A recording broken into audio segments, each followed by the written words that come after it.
বাংলাদেশে সাম্প্রতিক সংখ্যালঘু হত্যা ও নির্যাতনের ঘটনার প্রতিবাদে এবং সংখ্যালঘুদের নিরাপত্তা নিশ্চিত করার দাবিতে কলকাতায় বিক্ষোভ কর্মসূচি পালন করল কংগ্রেস। পশ্চিমবঙ্গ প্রদেশ কংগ্রেসের সভাপতি শুভঙ্কর সরকারের নির্দেশে কলকাতার 4 জেলা কংগ্রেসের সভাপতিদের তত্ত্বাবধানে এই প্রতিবাদ কর্মসূচির আয়োজন করা হয়।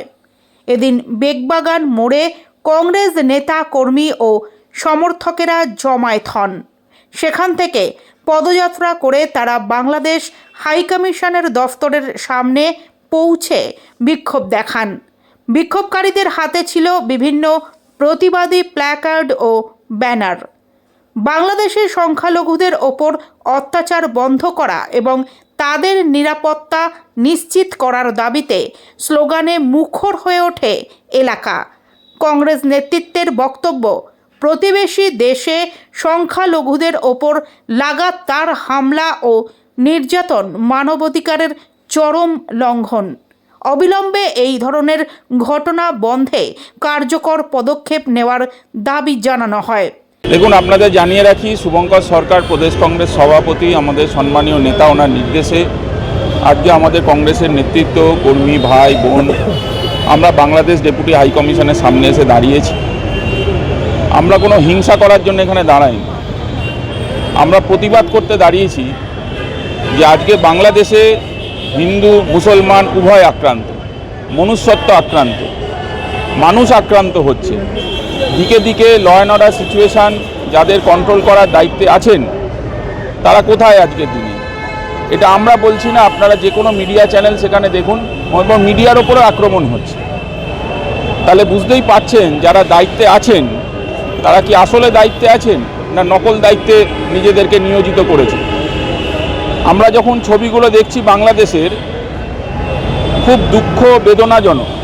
তার কারণ আপনারা জানেন, আমিও যখন ছাত্র পরিষদের সভাপতি ছিলাম ঢাকা বিশ্ববিদ্যালয়ে গেছিলাম, এবং আজকেও সকালে যখন কলকাতা বিশ্ববিদ্যালয়ে আমি ছাত্র পরিষদ করতাম, দুজন এমন ব্যক্তি ছিলেন যারা কলকাতা বিশ্ববিদ্যালয়ে, তারা বাংলাদেশের ছাত্র ছিলেন, তারা এখানে ছিলেন, তাদের সাথে আমার অত্যন্ত ভালো সম্পর্ক। আমি হিন্দু হতে পারি, তারা মুসলমান, কিন্তু এই হিন্দু মুসলমানের বিভেদ আমাদের ভেতরে কখনো প্রবেশ করেনি। তার কারণ আমরা মাথা উঁচু করে মানুষকে, যেটা মানুষের যে যন্ত্রণা, সেই যন্ত্রণা নিয়ে আমরা লড়াই করতাম। এবং আজকেও সকালে কথা হয়েছে, আমরা মনে করি, জাতীয় কংগ্রেস মনে করে, মনুষ্যত্বকে বাঁচাতে হবে, মানুষকে বাঁচাতে হবে এবং দায়িত্ব নিতে হবে যারা প্রশাসনে বসে রয়েছেন। এবং এটি একটি আন্তর্জাতিক বিষয়। আপনারা জানেন প্রিয়াঙ্কা গান্ধী ইতিমধ্যেই তার বার্তা দিয়েছেন, এবং অন্যায়ের বিরুদ্ধে সার্বিক লড়াই যাতে গড়ে ওঠা যায় এবং শান্তি ফিরুক, এটাই আমরা বলবো। মানুষ শান্তিতে থাকুক, তাদের বাড়ি ঘর পরিবার পরিজনদের জ্বালিয়ে পুড়িয়ে নষ্ট করে দেওয়ার অধিকার কেউ কাউকে দেয়নি। খুলনাতে শ্রমিক সংগঠনের নেতাকে কিছুক্ষণ আগেই গুলিবিদ্ধ করা হয়েছে এবং তত্ত্বময় নৈরাজ্যের শিকারের শিকার হচ্ছে বাংলাদেশ ক্রমাগত। দেখুন, এটি একটি ইন্টারন্যাশনাল বিষয়।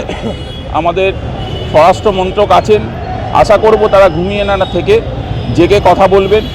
এবং যে ঘটনাগুলো ঘটছে অত্যন্ত বেদনাজনক, হিংসাজনক, এবং মানুষ যখন আক্রান্ত হয় সেটা কারোরই ভালো লাগে না। তার কারণ কংগ্রেস স্ট্যান্ডস ফর হিউম্যানিটি।